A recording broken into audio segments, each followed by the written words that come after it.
I am continuing my reading. What I'm doing in this series is to read through the entire standard works of the Church of Jesus Christ of Latter-day Saints. This consists of the Bible, the Book of Mormon, the Doctrine and Covenants, and the Pearl of Great Price. I am reading in a chronological order of events, not according to publication or volume, so I will be skipping around a bit as I move along. Isaiah chapter 3. Judah and Jerusalem shall be punished for their disobedience. The Lord pleads for and judges his people, the daughters of Zion cursed and tormented for their worldliness. Compare 2 Nephi chapter 13. Now, before we read this, remember this is simply a continuation of chapter 2. In the original, it wouldn't have been separated into chapters. Chapter 2, chapter 3, 4, 5, there would have been one continuous writing. So we ended chapter 2 talking about how the wicked will cast away their idols and try to hide in the clefts of rocks and in the ragged rocks in order to escape the wrath of God that will come and smite the wicked. That's where we left off. We continue this. This is the same prophecy as we go in now, verse 1. For behold the Lord of hosts, doth take away from Jerusalem and from Judah the stay and the staff, and the whole stay of bread, and the whole stay of water, the mighty man and the man of war, the judge and the prophet, and the prudent and the ancient, the captain of 50, and the honorable man, and the counselor, and the cunning artificer, and the eloquent orator. And I will give children to be their princes, and babes shall rule over them. And the people shall be oppressed, every one by another, and every one by his neighbor. The child shall behave himself proudly against the ancient, and the base against the honorable. When a man shall take hold of his brother and of the house of his father, saying, Thou hast clothing, be thou our ruler, and let this ruin be under thy hand. In that day shall he swear, saying, I will not be an healer, for in my house is neither bread nor clothing. Make me not a ruler of the people. For Jerusalem is ruined, and Judah is fallen, because their tongue and their doings are against the Lord, to provoke the eyes of his glory. Now, a couple of the cunning artificer, alternate translation, the wise man of magical arts, is talking about people who practice magic, the wizards that are outlawed in Israel. And the eloquent orator, or alternate translation of skilled enchanter, again, practicing magic. In verse 7, it says, I will not be an healer, a binder up of wounds, meaning I can't solve your problem. So they're all going to flee away and hide because of the destruction that God's going to bring on Jerusalem and Judah. The wicked are going to seek to hide in the rocks. But notice everything that's going on here. It's all chaos. There's no order in here. The young behaving themselves proudly against the ancient. People aren't respecting their elders. The common men, or as it says, the base man against the honorable. People are not respecting the rulers. They're not respecting their elders. It's just chaos. And all because of the wickedness of the people. But, verse 9. The shew of their countenance doth witness against them, and they declare their sin as Sodom. They hide it not. Woe unto their soul, for they have rewarded evil unto themselves. Say ye to the righteous, that it shall be well with him, for they shall eat the fruit of their doings. Woe unto the wicked. It shall be ill with him, for the reward of his hands shall be given him. As for my people, children are their oppressors, and women rule over them. O my people, they which lead thee cause thee to err, and destroy the ways of thy paths. The Lord standeth up to plead, and standeth to judge the people. The Lord will enter into judgment with the ancients of his people, and the princes thereof, for ye have eaten up the vineyard. The spoil of the poor is in your houses. What mean ye that ye beat my people to pieces and grind the faces of the poor, saith the Lord God of hosts. This is another one that it seems to be talking about our day. Children are their oppressors. Think about all the campus riots and campus protests, and it's the youth that are causing most of the chaos in our country, throughout most of the Western world. It's the youth rising up against the elders, oppressing the elders.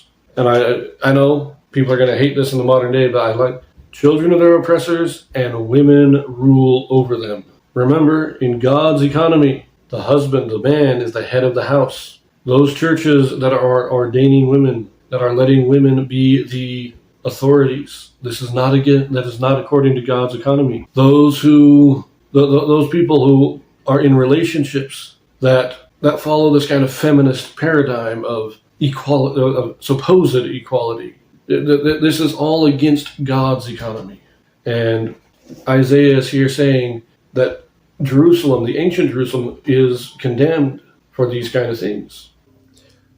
Well, my original filming of this chapter got corrupted. So out of 17 minutes of film, I was able to preserve only the first 5.5. So I'm rereading it now, but I can't remember everything I said in the original reading because these readings are spontaneous. They're just, I read the chapter and say whatever's coming to my mind. And then I edit it for length. But we'll see how it goes. We're gonna reread finish reading Isaiah chapter 3 again, because keeping what I already read right here. We're going to pick this up in verse 16. Moreover, the Lord saith, because the daughters of Zion are haughty, and walk with stretched forth necks and wanton eyes, walking and mincing as they go, and making a tinkling with their feet. Therefore the Lord will smite with a scab the crown of the head of the daughters of Zion, and the Lord will discover their secret parts. In that day the Lord will take away the bravery of their tinkling ornaments about their feet, and their cauls and their round tires like the moon, the chains and the bracelets and the mufflers, the bonnets and the ornaments of the legs, and the headbands and the tablets and the earrings and the rings and the nose jewels, the changeable suits of apparel, and the mantles and the wimples and the crisping pins, the glasses and the fine linen and the hoods and the veils. And it shall come to pass that instead of sweet smell there shall be stink, and instead of a girdle a rent, and instead of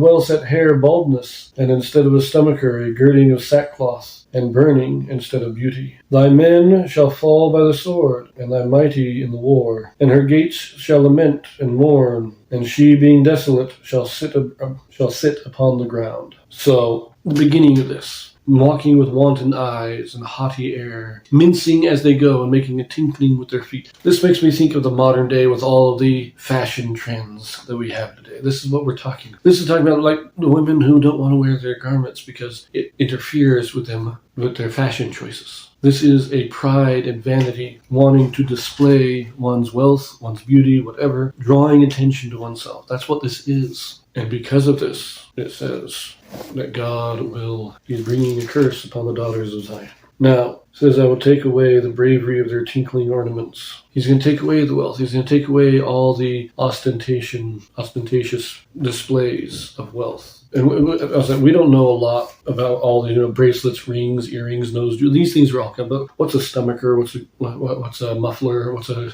caul? What's the round tire? We don't really know what all these things mean, but they are ornaments, jewelry, ways of displaying wealth and drawing attention to oneself. And so they're going to be taken away, and they're going to be replaced with, instead of sweet smell, stink. Instead of a girdle, a rent. So instead of nice things, there's going to be poverty, there's going to be rags, there's going to be it's going to be bad, everything's going to be, and then that last part there, and her gates shall lament and mourn, and she being desolate shall sit upon the ground. The men will die in war, the women will be in poverty, the city will be wasted, it'll be emptied out. That's what this is talking. This is because of the pride and vanity of the daughters of Zion. The destruction is going to be complete. All of the opulence, all of the ostentatious displays of wealth are going to be destroyed. But now, we do have to go back to the Joseph Smith translation, and let us see what we have here. Verse 1, very simple, it says here, doth take away from Jerusalem and from Judah the stay and the staff, the whole stay of bread and the whole stay of water. Joseph Smith corrects this. It's just the stay and the staff, the whole staff of bread and the whole stay of water. So we are told what the stay and the staff are. The staff is the bread, the stay is the water. Not a major change here. What about verse 4? And I will give children to be their princes. Joseph Smith adds this. And I will give children unto them to be their princes. So this is saying your own children are going to be the ones that rule over you. It's not going to be foreigners. It's going to be your children. And we do see that in the modern day. There are many households where the children are given more power than the parents, more authority. Anyways, verse 6. Near the end here, thou hast clothing, be thou our ruler, and let this ruin be under thy hand. Now that's kind of sounds like they're wanting to put blame on this. They're asking him, you be our ruler so we can blame you for the failure. But Joseph Smith corrects this. Thou hast clothing, be thou our ruler, and shall say, let not this ruin come under thy hand. So they're saying, you be our ruler because we're trying to avoid this destruction. We're trying to avoid the ruin. And you have clothes. You are doing better than we are. So you be our ruler. And maybe we can stop this poverty. Anyways, verse 6, King James has, for in my house is neither bread nor clothing. And the grammatical change here, Joseph Smith adds in, for in my house there is neither bread nor clothing, instead of just is. So just a grammatical change. Verse 8, because their tongue and their doings are against the Lord. So the Joseph Smith correction, because their tongues and their doings have been against the Lord. So pluralizes tongues and says because in the past, because you've been building. It's not just that you're wicked now. Is that you've been wicked for a while. So that's a subtle change, not vitally important. I mean, we understand what he's talking about anyways, but it does clarify. Verse 9, the shew of their countenance doth witness against them, and they declare their sin as Sodom, they hide it not. Joseph Smith's correction. The shew of their countenance doth witness against them, and doth declare their sin to be even as Sodom. They cannot hide it. In other words, you indulge in this wickedness. You indulge in these. I'm talking about this. It's as Sodom. We're talking about homosexual, the pride parades. These things, you engage in these things, and you can no longer hide it. This is something you can't hide. It becomes part of you. And that's what the countenance is. Their countenance is the way they look, the way they appear, makes it clear that this is who they are. Verse 10, say ye to the righteous that it shall be well with him. Joseph Smith's correction. Say unto the righteous that it is well with them. Not that it will be well, but that it is well. I find that interesting too, but let's move on. Verse 11, woe unto the wicked, it shall be ill with him, for the reward of his hands shall be given him. Here's the correction from Joseph Smith. Woe unto the wicked, for they shall perish, for the reward of their hand shall be upon them. A bit more forceful, more powerful in the wording, but not a big change in meaning. Verse 12, as for my people, children are their oppressors, and women rule over them. Joseph Smith corrects this. And my people, children are their oppressors, and women rule over thee. I don't know why that changes there. That actually kind of messes up the grammar a little bit. Anyways, verse 14. For ye, this is the last half of the verse, for ye have eaten up the vineyard, the spoil of the poor is in your houses. Joseph Smith's correction. For ye have eaten up the vineyard, and the spoil of the poor is in your houses. Again, not a major difference. And her gates, verse 26. Verse 26. And her gates shall lament and mourn, and she, being desolate, shall sit upon the ground. Joseph Smith's correction. And her gates shall lament and mourn, and she shall be desolate, and shall sit upon the ground. Now, I will point out that the word and in there, that was added. There are two different manuscripts of the Joseph Smith translation, and they're not identical. And so this is saying the word and here appears in the second one, but not in the first one. And so there's some question of whether it was supposed to be there or not. Anyways, that will conclude my redo of chapter 3, and we'll see you in the next one.